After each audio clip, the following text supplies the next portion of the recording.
कोतवालांच्या मानधनात वाढ, होमगार्ड कल्याणकारी योजना सुरू, होमगार्ड कोतवालांना अनुकंपा धोरण लागू।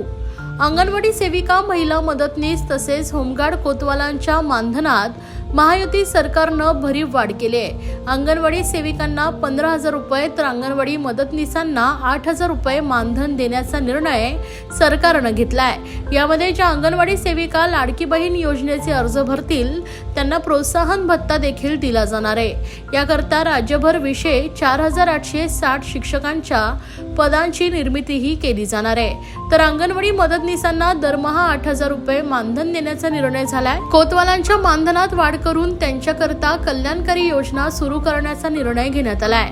त्याशिवाय होमगार्ड किंवा कोतवाल यांचा काम करताना मृत्यू झाल्यास त्यांच्या वारसांना अनुकंपा तत्वांवर नियुक्ती देखील देण्यात येणार आहे।